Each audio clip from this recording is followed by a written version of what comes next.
Hey everyone, welcome back. आज हम explain करेंगे एक मूवी जिसका नाम है सीतारामम। मूवी की कहानी स्टार्ट होती है 1964 में, जहां पर हमें पाकिस्तानी की एक बंदे को दिखाया जाता है जो कि एक टेररिस्ट लीडर होता है और हमें उसकी बात से पता चलता है कि वो कश्मीर को इंडिया से अलग करना चाहता था और वो कश्मीर के हिंदुओं से काफी नफरत करता था। इसीलिए वो कश्मीर के मुस्लिम एंड हिंदुओं के बीच जंग स्टार्ट करना चाहता था और वो कश्मीर के हिंदू एंड मुस्लिम के अच्छे बॉन्डिंग को तोड़ने के लिए प्लान करता है। और उसे पता होता है कि कश्मीर के हिंदू एंड मुस्लिमों के बीच अच्छी रिलेशनशिप का कारण है इंडियन आर्मी, और वो अपनी प्लान को पूरा करने के लिए पाकिस्तान के बहुत सारे बच्चों को इंडियन आर्मी के लिए भड़काकर कश्मीर के अंदर भेजता है। और वो उन बच्चों से कहता है कि तुम्हें कश्मीर के लोकल की तरह रहना होगा ताकि लोगों का भरोसा तुम्हारे ऊपर आ जाए। और यहाँ पर ये सीन कट होता है। नेक्स्ट सीन में हमें 20 साल बाद 1985 का सीन दिखाया जाता है, जहाँ पर हमें एक पाकिस्तानी लड़की जिसका नाम होता है आफरीन, उसे दिखाया जाता है। हमें उससे पता चलता है कि वो इंडिया के ऊपर गुस्सा है और इंडिया को डिसलाइक करती है। आफरीन जब लंदन में होती है तो उसे पता चलता है कि इंडियन स्टूडेंट पाकिस्तान की फ्लैग को जला दिए हैं। इसका बदला लेने के लिए वो इंडिया के एक फेमस टीचर आनंद की कार जला देती है, जिसकी वजह से यूनिवर्सिटी के टीचर आफरीन को माफी मांगने के लिए बोलते हैं। लेकिन आफरीन किसी भी इंडियन से माफी मांगना नहीं चाहती थी और वो माफी मांगने के लिए मना कर देती है। तो आनंद कहते हैं कि अगर तुम्हें माफी नहीं मांगनी है तो मुझे कार की 10 लाख देना होगा। और यहाँ पर आफरीन सॉरी ना करके 10 लाख देने के लिए राजी हो जाती है, जिसकी वजह से आफरीन पैसे के इंतजाम करने के लिए वो वापस पाकिस्तान आ जाती है। जब वो पाकिस्तान पहुंच के अपने ग्रैंडफादर ब्रिगेडियर तारिक से मिलने के लिए जाती है तो उसे एक लॉयर से पता चलता है कि उसके ग्रैंडफादर मर चुके हैं। और ये बात आफरीन को पता नहीं थी क्योंकि वो अपने ग्रैंडफादर की कॉल को पिक नहीं करती थी, क्योंकि उसके ग्रैंडफादर उसके मर्जी के खिलाफ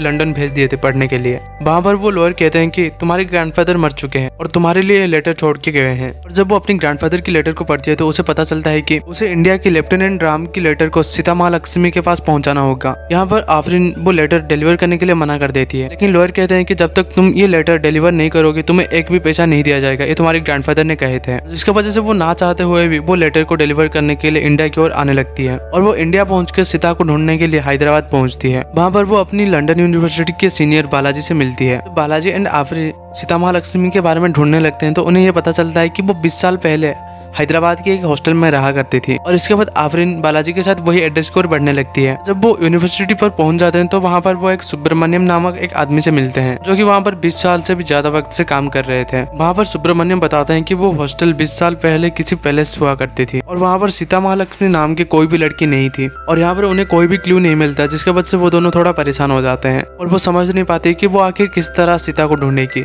तभी उन्हें एक आइडिया आता है कि क्यों ना वो सीता को ढूंढने के बदले लेफ्टिनेंट राम को ढूंढे। और जिसकी वजह से आफरीन बालाजी की मदद से आर्मी से मिलती है और वो कहती है कि वो एक बुक लिखने वाली है जिसके लिए उन्हें लेफ्टिनेंट राम के बारे में पता करनी है। लेकिन यहाँ पर आर्मी वालों को भी कुछ पता नहीं होता है, लेकिन यहाँ पर उन्हें लेफ्टिनेंट विकास की पता चल जाता है जो कि 20 साल पहले लेफ्टिनेंट राम के साथ एक ही ब्रिगेडियर में थे। उसके बाद आफरीन विकास से मिलने के लिए जाती है और वो लेफ्टिनेंट राम के बारे में पूछने लगती है। और यहाँ पर 1964 में सीन शिफ्ट होता है जहाँ पर हमें राम को दिखाया जाता है, जहाँ पर हमें पता चलता है कि राम अपनी टीम के साथ एक मिशन पर गया होता है, लेकिन वो लोग जहाँ पर होते हैं वहाँ पर बर्फ होने की वजह से उनके पास खाना पहुँच नहीं पाता है। तभी राम जब बाहर जाते हैं तो वो देखता है कि कुछ लोग उनकी ओर आ रहे होते हैं और ये बात वो अपने सीनियर से कहता है तो उसका सीनियर कहता है कि उनके ऊपर अटैक करने के लिए, लेकिन राम को लगता है कि वो लोग उसके मदद के लिए ही आ रहे हैं, इसलिए वो उनकी ओर अटैक न करके वो साइड में ही अटैक कर देता है। जब राम और उसके साथ साथ सोल्जर्स वो लोगों के पास पहुंचते हैं तो उन्हें पता चलता है कि वो कश्मीर के मुसलमान हैं जो उनके लिए खाना लेके आए थे। यहाँ पर वो मुसलमान कहने लगते हैं कि हम मुजाहिदीन के लोग नहीं है, हम कश्मीर के आम लोग हैं, जिसे सुन के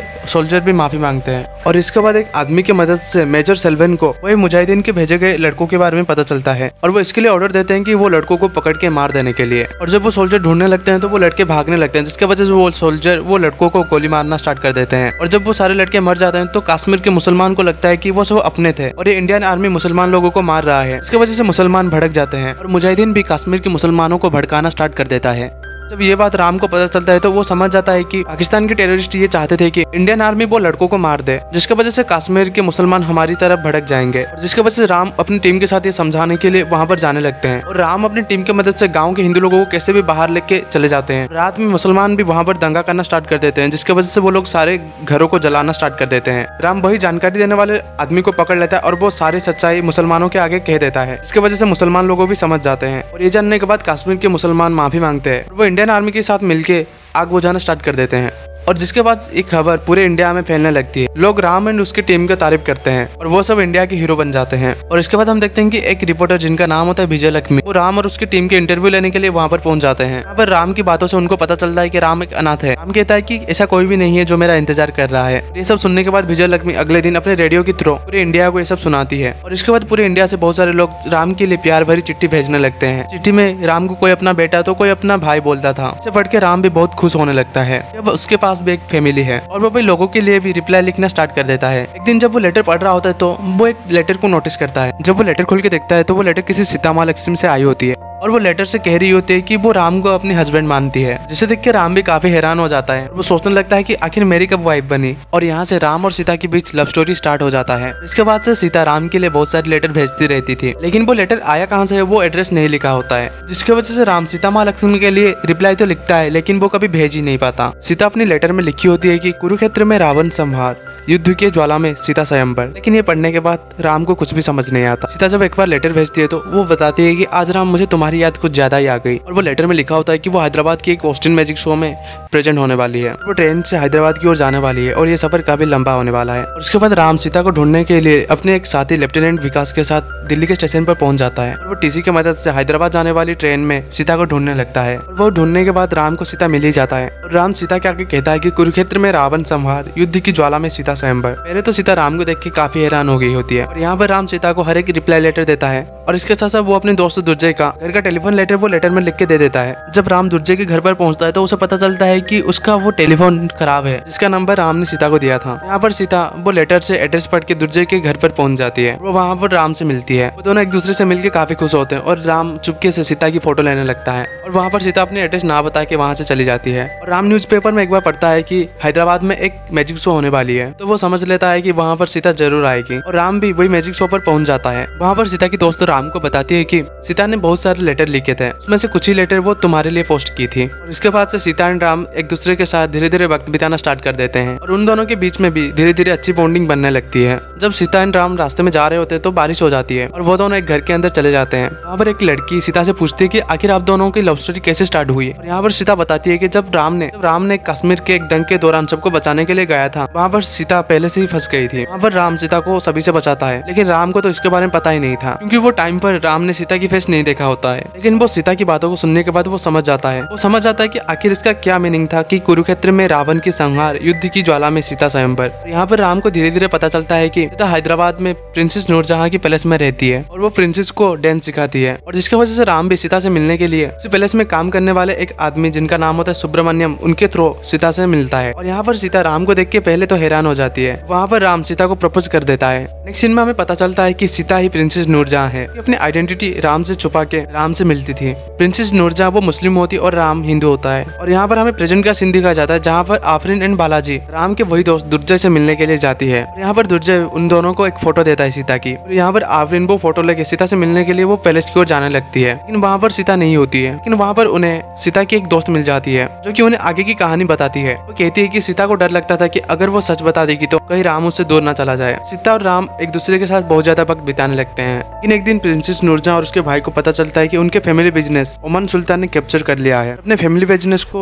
बिजनेस को सेव करने के लिए प्रिंसेस की भाई सीता की मैरिज ओमान के प्रिंसेस के साथ फिक्स कर देते हैं। और यहाँ पर सीता ना चाहते हुए भी शादी के लिए मान जाती है और सीता राम को भी इसके बारे में नहीं बताती। और राम अपने ड्यूटी के लिए वापस जाने वक्त सीता का इंतजार करता है, लेकिन सीता वहाँ पर नहीं आती और राम वापस चला जाता है। सीता राम को याद करके रोती रहती है। राम भी सीता के साथ कांटेक्ट करने की बहुत कोशिश करता है, लेकिन उनके बीच बात नहीं होती। उसी बीच एक जर्नलिस्ट जो कि सीता एंड राम के फोटो को चुपके से ले लिया था जब सीताराम एक दूसरे के साथ मिलकर घूम रहे थे, वो वही फोटो को एक न्यूज़पेपर में पब्लिश कर देता है। और वो न्यूज़पेपर में पब्लिश होता है कि प्रिंसेस नूरजहां एक कॉमन मैन की लव में है। ये न्यूज सीता की भाई पढ़ लेता है। जब सीता की भाई सीता से पूछता है तो सीता सब सच कह देती है कि वो इंडियन सोल्जर लेफ्टिनेंट राम से प्यार करती है। सीता अपनी शादी कैंसिल करके राम से मिलने के लिए कश्मीर पहुंच जाती है। जब राम भी सीता को देखता है तो वो काफी खुश हो जाता है। वो सीता की ओर भागते हुए सीता को गले लगा लेता है। वहाँ पर सीता राम के साथ रहने लगती है और वो राम के दोस्तों के साथ भी मिलती है। यहाँ पर सीन शिफ्ट होता है आफरीन की ओर। आफरीन को पता चलता है कि सीता अभी कश्मीर में है और वो लेटर देने के लिए वो बालाजी के साथ कश्मीर की ओर बढ़ने लगती है। जब वो कश्मीर पहुंच जाती है तो वो प्लेन से उतरने के बाद उसे इंडियन आर्मी पकड़ लेते हैं, लेकिन बालाजी बाद में उतरता है और उसे नहीं पकड़ते हैं। आफरीन को पकड़ लिए होते हैं क्योंकि वो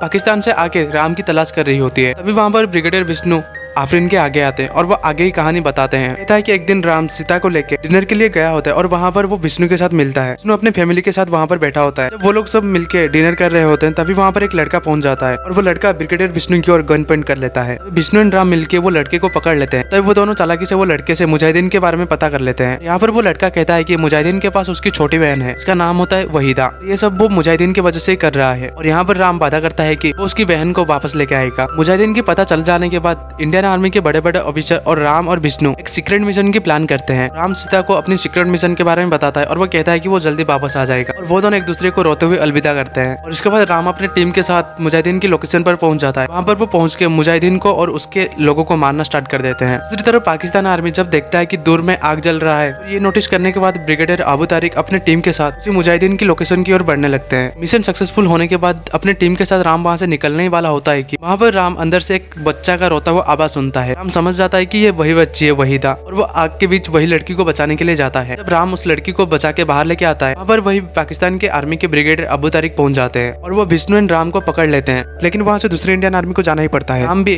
वहीदा को अबू तारिक को दे देता है और इसके बाद से पाकिस्तान आर्मी राम एंड विष्णु को बंदी बना के रखते हैं और पाकिस्तान आर्मी उन दोनों को कश्मीर के इंडियन आर्मी के कोऑर्डिनेट के बारे में पूछते हुए काफी टॉर्चर करने लगते हैं। लेकिन वो दोनों कुछ भी नहीं बताते हैं और यहाँ पर हम देखते हैं कि अबू तारिक एक अच्छा आदमी होते हैं और वो उन दोनों के लिए काफी नरम होते हैं। वो उन दोनों का ख्याल रखते हैं और जब सीता को इसके बारे में पता चलता है तो वो इंडियन आर्मी के सीनियर ऑफिसर के पास पहुंच जाती है और वो राम को वापस ले आने के लिए रिक्वेस्ट करने लगती है। और वो अपने भाई के पास भी पहुंच जाती है जिसका पाकिस्तान के साथ अच्छा रिलेशनशिप होता है। वो कहती है कि मैं राम के साथ शादी नहीं करूंगी, जैसे आपकी मर्जी में वैसा ही करूंगी, आप बस राम को वापस ले आइए। लेकिन उसे कहीं से भी कुछ भी मदद नहीं मिलता। लेकिन एक दिन सीता के भाई एंड अबू तारिक मिलकर पाकिस्तान आर्मी के लिए एक ऑफर लेके जाते हैं। वहाँ पर पाकिस्तान के इम्पोर्टेंट आदमी अब्बास के बदले वो दोनों की एक्सचेंज करना चाहते थे। यहाँ पर उन लोगों का डील भी हो जाता है। लेकिन यहाँ पर पाकिस्तान आर्मी धोखा देता है। वो कहते हैं कि वो अब्बास के बदले सिर्फ एक ही इंडियन आर्मी को वापस भेजेंगे। पाकिस्तान की आर्मी उन्हें और भी ज्यादा टॉर्चर करता है कि वो लोग कश्मीर के इंडियन आर्मी की कोऑर्डिनेट के बारे में बता दें। राम यहाँ पर कुछ भी नहीं बताता। लेकिन यहाँ पर विष्णु को टॉर्चर किया जाता है कि उसकी फैमिली को मार दिया जाएगा। इसके वजह से वो कोऑर्डिनेट बता देता है। कोऑर्डिनेट बता देने की वजह से इंडियन सोल्जर के बहुत सारे आर्मी को मार दिया जाता है। यहाँ पर विष्णु को तो आजाद